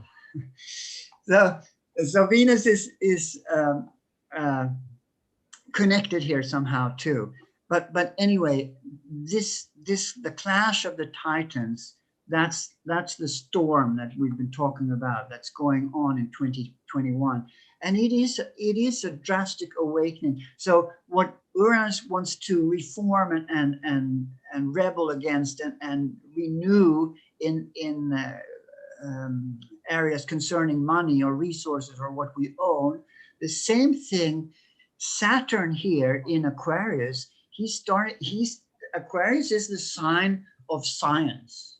It's the sign of unselfish leadership I was talking about. It's the sign of the collective. It's a sign of radical thinking. But Saturn in himself is very slow building, and he builds systematically. So he can actually, in this relationship with Uranus, maybe he doesn't want to slow things down or hinder too much radical change, and that's the tension that we feel. So that has a lot of influence over 2021. Yeah, we will also have an eclipse. The eclipses that come around 26th of May is a lunar eclipse, and then I think it's the 10th of June. There's a solar eclipse that's super interesting, and the eclipses that come, I can actually grab that chart. I think I can. If I hang on, so I know what I'm saying. Let's see if I can find it. Bear with me here. Outlook 2021. And then we have the, see, there in May. Oh, didn't I have that one there? Yeah, there it is. So here they are. These charts are very interesting. Let's see if you can you see what I'm doing on the screen? Can you see, what are you seeing now? Is it still the same picture that you had all the time? It's the lunar eclipse of Stockholm, Sweden. Yeah, right. Very good. So great. So here you see the lunar eclipse. That wasn't the one I wanted to share. I wanted to share this one instead. The solar eclipse. Do you see that? Yeah. Yeah, so this is, now we're in June, and this eclipse is super interesting because it's connecting to, let's see if I got that. I don't have that here. Anyways, it's connecting to Mercury. This guy, the purple guy here is Mercury, the winged messenger. And he's in his second retrograde phase for the year. He has 3 retrograde phases each year. And this year he's doing them all in air signs. So we had one in February in Aquarius. I don't know if you remember that things were going backwards for a while, and then that's behind us now. But he's going to do the same thing in June, a 3-week retrograde phase. And this is when he meets up. He's just about to meet up with the sun on a solar eclipse. So this is a very interesting time of the year when I think a lot of communication, a lot of messages are coming out. And we also see that it's close to that second square, exact square of Uranus and Saturn. That's on the 14th of June, just 4 days after the eclipse.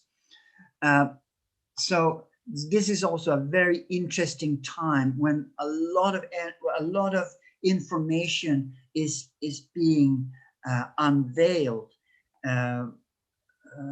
There has been so much secrecy due to a lot of influence of Scorpio in the past, and also that what Pluto does, this guy down here, as he walks through the sign of Capricorn from 2008 to 2024, he travels through the sign of Capricorn. And as I said, Capricorn is the sign of rulership, of the établissement, of the establishment, of governments, of the emperor. And Pluto is the transformer who lifts. He lifts every stone. Every stone he lifts up and checks what's underneath. And he digs deep to find all the corrupt elements in the sphere of Capricorn, that also in our own bodies, that rules the skeleton, rules the skin, has to do with our knees. It has to do with our boundaries and structures in the small and in the big, microcosm, microcosm. It's all there. Capricorn rules these areas. And since Pluto is walking through there very slowly between 2008 and 2024, there is a slow unveiling of all the corrupt elements in our governments or in our great corporations. And next year, 2022, Pluto will come back to the point where he was when the Declaration of Independence was signed in 1776. Wow. So that's America's Pluto return, their first.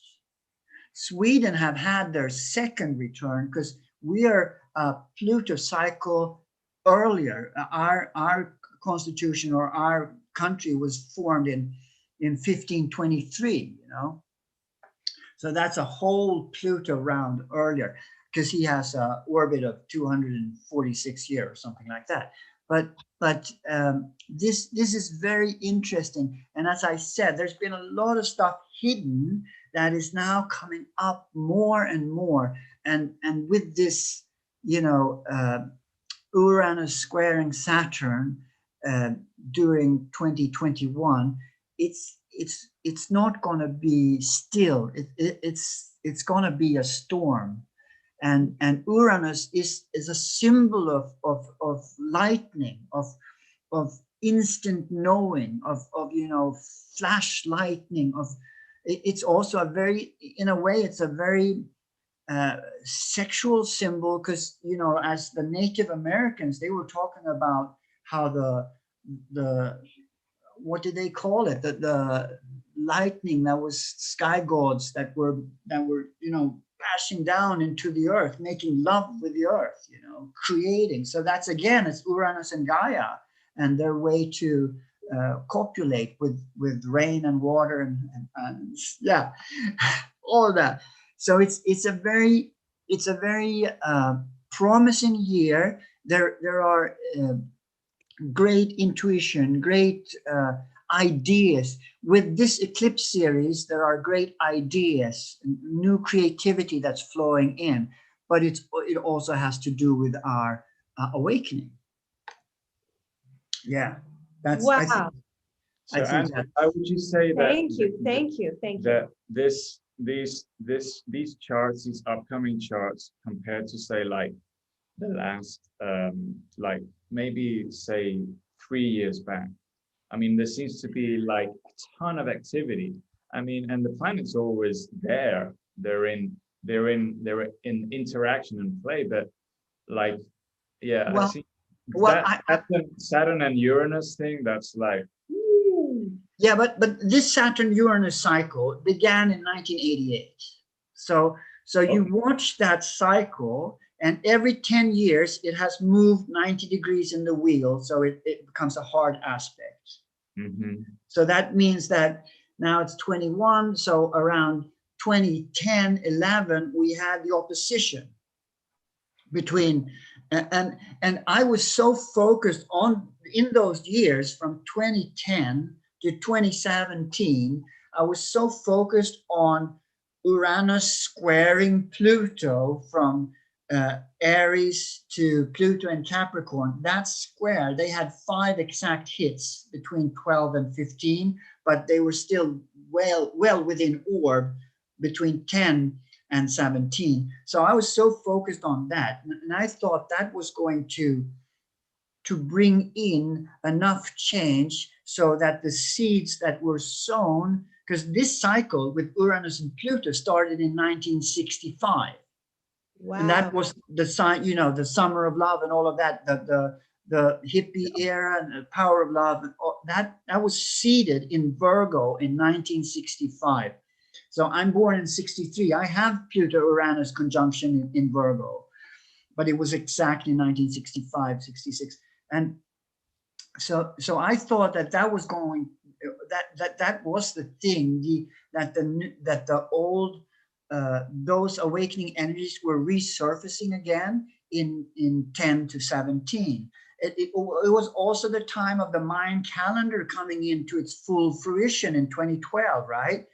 And with our solar system being in line with the galactic center, and all of that it was so interesting. But I didn't know. I got some information about the Saturn, Pluto, Jupiter triple conjunction in Capricorn in 2020, and especially the Pluto Saturn conjunction that was on the, I think it was on the 12th of January 2020. That's a cycle that is about 40 years long, but that it started in Capricorn hadn't happened since 1819, those years when just after Martin Luther nailed up his thesis on the wall, and the year that Hernando Cortez invaded Mesoamerica with 500-600 conquistadors. He was able to ride through Mesoamerica, through Mexico, and defeat Montezuma, who was ahead of 35 million Indians.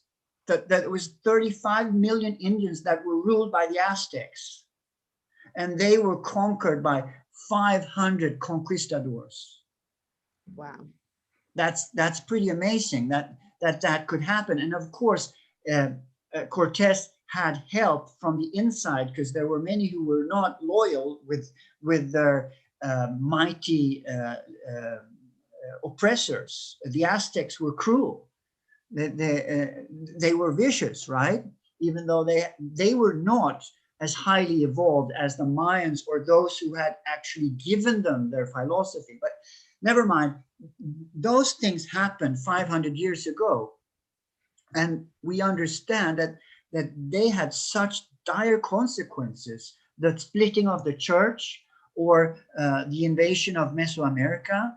It such consequences, amazing consequences, right? So we did understand that something big was going to happen now too in 2020, and then that Jupiter joined in, and that Jupiter and Saturn and Pluto were lining up in Capricorn. Saturn had a little visit in Aquarius, came back into Capricorn during the whole duration of 2020. I didn't understand that it was going to have such dire repercussions, or that it would be so tough.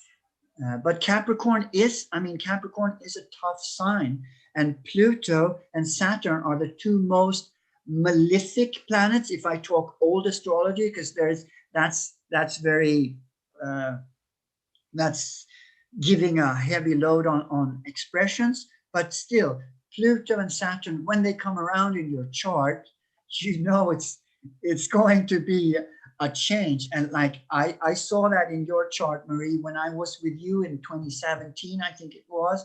I saw that coming up, but what could I say? I knew that you were going to have a tough time with Pluto squaring your moon Pluto conjunction that you have natally in your chart. And that's when you contracted cancer, right? So these energies are tough, but I didn't have a clue. I didn't have an idea that it was going to be so rough. So now it feels, can you feel that it's much lighter now, and that there is, I mean, things are coming out, and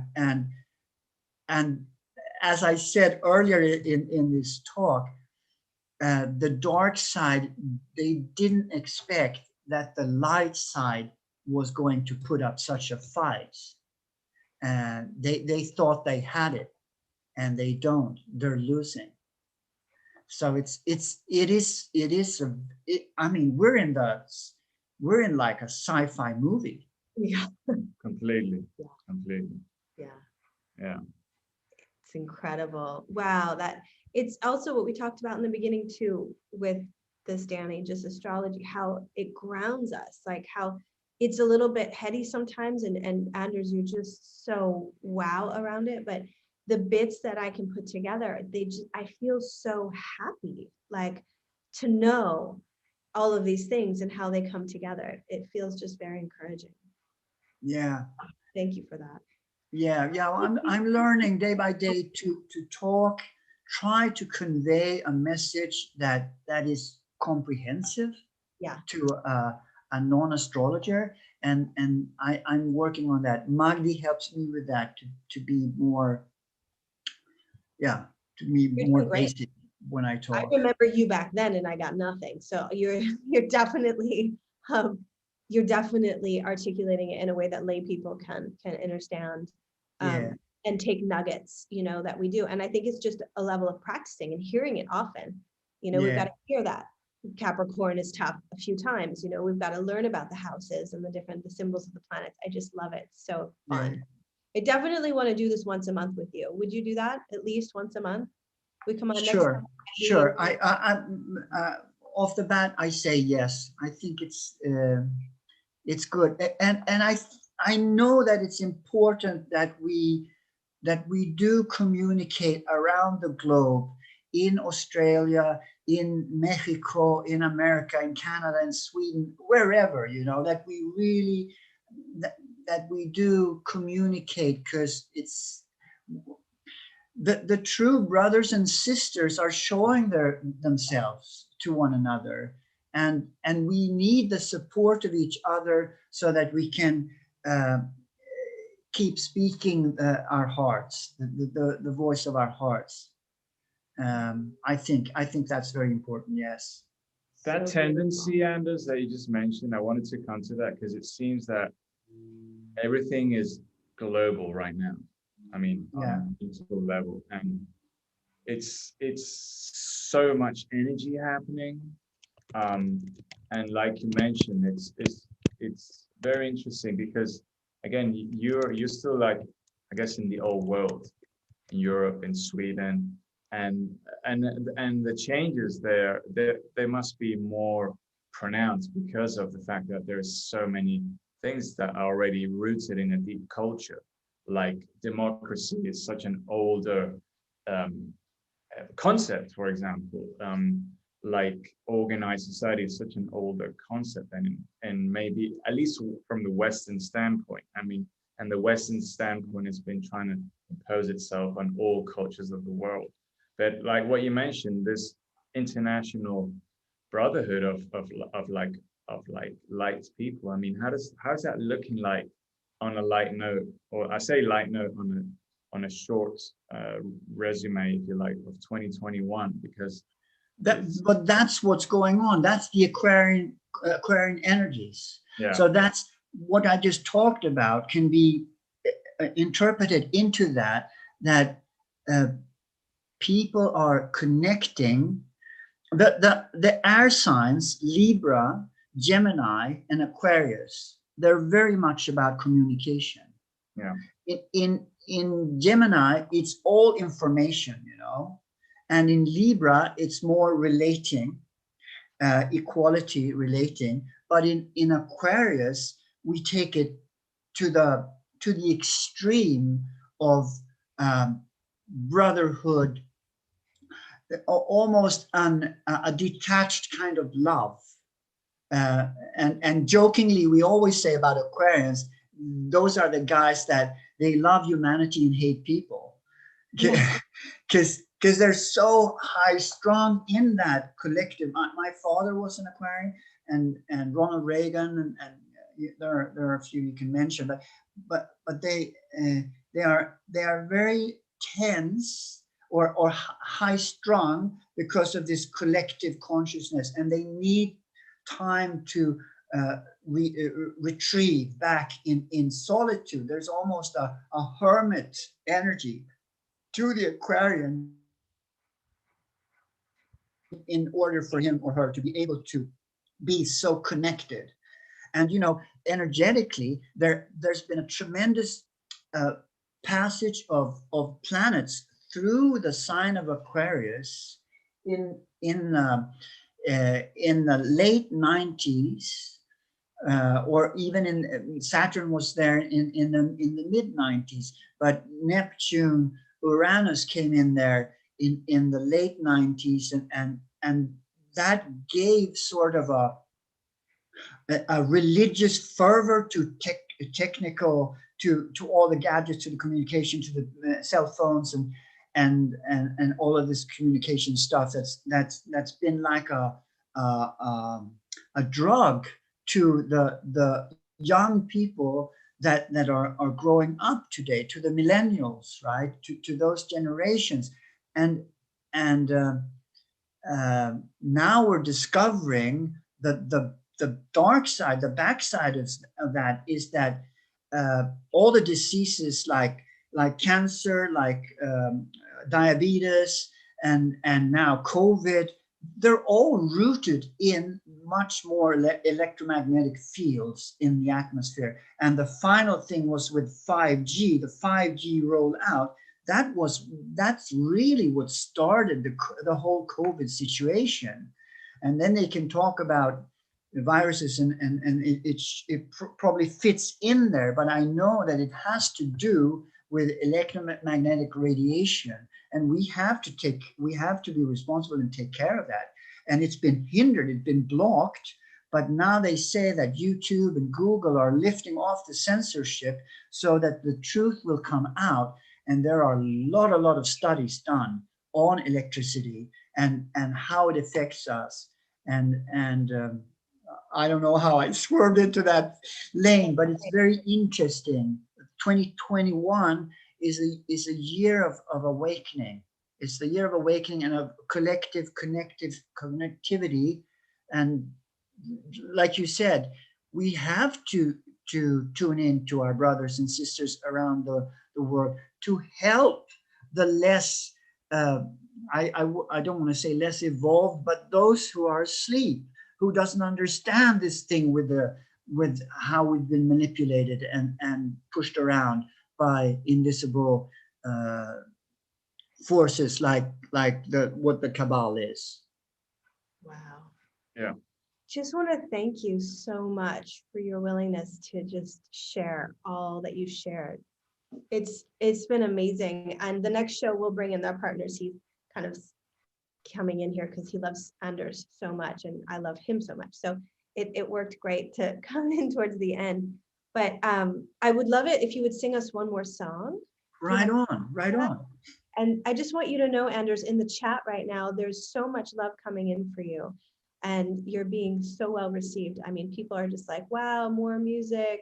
This is amazing. I'm an Aquarian. You really know what you're doing. Good God, Anders, you're very good at what you do. Thank you. God bless you just so much. I just wanted you to know that in real time, how loved you are and how much Danny and I both love you and our children. And I'm just so excited to be with you and to see you face to face someday here in Mexico or in Stockholm, because we love you. Yeah. That's definitely coming about. I'll get a guitar.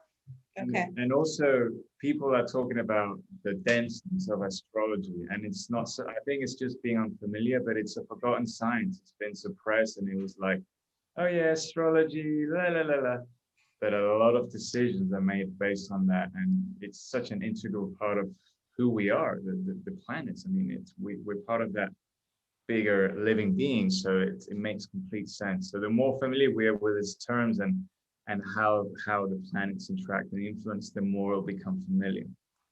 Yeah, thank you. All right. What are you singing for us? I'm singing a song called All the Colors Streaming Through. All the Colors Streaming Through. I think this song is from 2018. Thank you. And what is it about? Well, you'll hear the lyrics. It's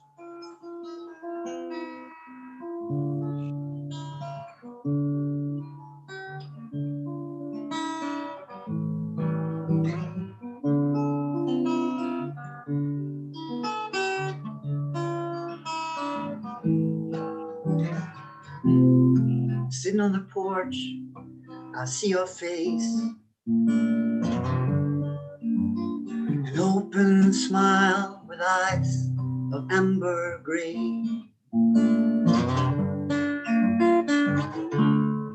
I am leaving, you are saying, I am staying.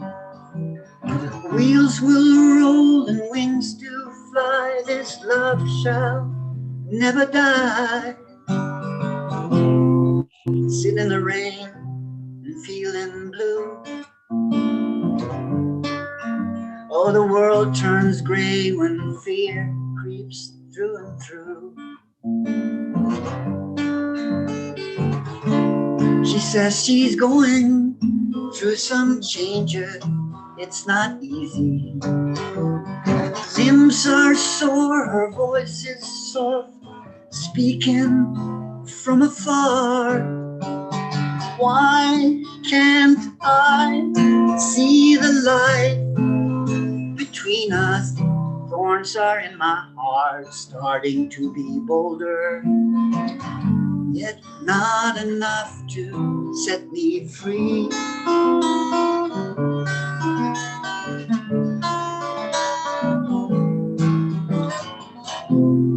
Sitting in the sun, I try to feel the wind.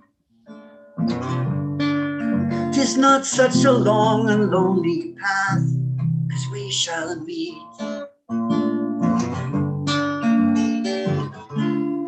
Birds are nesting, hearts are singing, spring is coming. Hope will always bring us through, the other side is bright. Now I can see the light between us. Hope is in my heart, starting to be bolder, quite enough to set me free. My love takes us high over borders. I have got a dream, I have got a vision. Trusting dreams will set us free. Roads are open for our dream. Open for our dream. All the colors streaming through.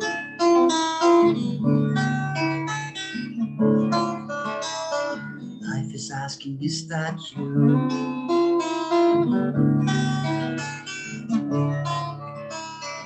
Asking you to come out too.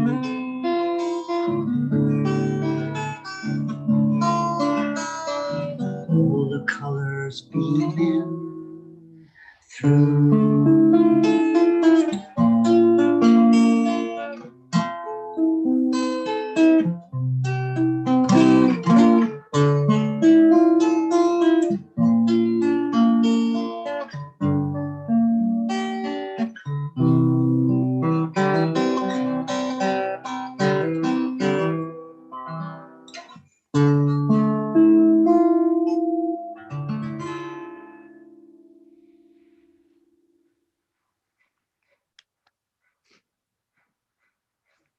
all the colors beaming through.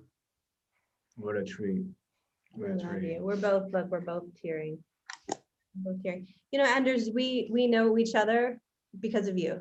So I always, I didn't get to tell that story in full, but the short version of it is that Anders came to San Francisco, said, you have to come to Stockholm. There's somebody you're going to meet. We thought it might have been somebody else, but then we met Danny on the first day. And that was 10 years ago, May 8th. And so I'm holding the vision that May 8th this year, as many of you who feel called to join us come, and we're going to celebrate big time love and synchronicities and astrology and friendship and all of the things that really matter, music. We're going to have some salsa and some yummy food and dancing and all the goodness that we deserve. That's what we are. We are joy in a body. So I just want to thank you. And I know Danny too, just for being with us. We love you. I mean, so deeply and forever. We just love you so much. Thank you, thank you. It's mutual. Lucky us. Feels good. Feels really good. And I mean, so much good has come out of all these ordeals that we've had to go through in the past year. Yeah. So it's all good, but it was a tough birth. Yeah. Or a death or whatever it is.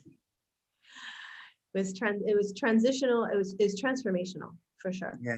It feels like we did go through some kind of a portal, and I'm just so glad to be on this side of it with beautiful people like you and Magdi and your family, and we're just so excited for all that's coming for all of us. I just feel so like alive with possibility. Yeah. Let's do this again soon with the four of us. I know everybody in the chat is just so in love with you. I want to make sure that I have, if you guys are interested in astrology readings, I know you're doing that online. Anders is an amazing, amazing astrologer, as you know now. And we'll put his links in the show notes too for you guys if you want to reach out to him. And anything final you want to share, either of you guys, go for it. Be good? No, let's save the goodies for next time. I just think that it's very important to keeping on and knowing that we have so much support from the unseen worlds. All of our loved ones, all of our deceased loved ones, they're teaming up and doing what they can to help us in this war that we're in. And so I think that's very important, that people know that we're never alone. And we didn't get to talk about Anunnaki and stuff like that, but they are definitely trying to talk through people, and then it's important that we keep ourselves as clean and as strong, as healthy as we can, integrity, and I mean, so that we can stay in the light and don't get dragged down by negative forces. Yeah. Well, I think these types of interactions are just so empowering and just steer us on the right course, and just keep moving forward is what I hear you saying. Just keep going towards the light, let everything else fall. It's all good. Just keep going. Yeah, I mean, second you there, Anders, and there's all these practices that we do, which is, I mean, Anders, he's a reference yoga facilitator in Stockholm and in Sweden. So if you're in the area, you should definitely hook up with him. Of course, Marie mentioned astrology. And then, you know, I mean, Anders is a prolific musician and has music too. So in the links, we'll include the songs. And just out of those three, and also, of course, we've also and a lot of people who are in the chat room have been embarking on really like next level nutrition, and life seems to want to like saying, let me act through you, because it's amazing what's happening. And so I think it's the resistance within each one of us that's kind of getting mutated into a new form. and that's probably like the death birth metaphor, right? It's that resistance, you know, and Of Saturn and Uranus. yeah, it's just really beautiful. And again, I've been feeling a lot of support, and there's a lot of like, oh, we love you so much, and this love, I don't see it as like boosting my ego. I see it as like, wow, we're really helping each other, and it feels like a bigger consciousness somehow. And I mean, now, for example, I know that Anders has been pretty active too in Sweden with like going, wait a minute, what's this whole like political situation like? And it's a bit of a lone fight there, but there is people. And I was communing with some Swedish friends here, and one of them, she's very well connected in terms of energetic and multidimensionality. And she's like, oh, Sweden. I said, no, there is people, trust me. And I put her in on a group in Facebook, and she's like, really? So there is that sense, that euphoria of like unity, and like, yeah, we're in, and we're just planting seeds every day and watering every day. And I think just personal reminders that just keep watering every day and giving the love, you know, and it's just going slowly and surely. So thank you again, guys. And, you know, so beautiful how we reconnect in such amazing ways, Anders, you know. It is. Yeah. It's truly blessed. And Marie was talking about looking for a piece of land and stuff like that. We have great connections in Australia. Yeah. Right now, Magdi's daughter, Becky, who is our, we have the yoga school together. Magdi, Becky, and I are the three head teachers or starters of attuned yoga, but they're in Sweden. They came to Sweden last May, and they're staying here because of their kids. They have in Australia, they can't get kindergarten or what you call preschool without taking vaccines, and they don't want to vaccinate their kids. So they decided to move here to get some load off with the kids, right? They're 2 and 4 years, or 3 and 5. Samuel is Adam's age, and Serafina is just turning 3. But so they're here for some time, and they will probably move back in like 2 or 3 years. 2 years, they will probably head back to Australia, and then they will move up north in around Byron Bay, around those areas. They're very nice, and they're settled and buy a piece of land. So it's good to have your brothers and sisters spread out on the globe in those nice climates like you have in Mexico or in Byron Bay or wherever. Scandinavia is very nice too, but our winters are cold. We had a real snowy winter. Wow. They're long. Wow. Yeah, beautiful. 12/12 over here. Yeah, We love great. you. Thank you so much, and we'll meet up soon again. Okay. Yeah, this was so healing for me, and I love you so much, and we're in touch. Have a great week, everybody. We love you. We love you. We love you. Let me see. Actually, you're the host. Oh, sorry. Then I'll leave you a message in the end. No. Got it? How do I do that? Hang on. Here's the participants, and there you are. Make host. Bye, everybody. Have a good one. How do I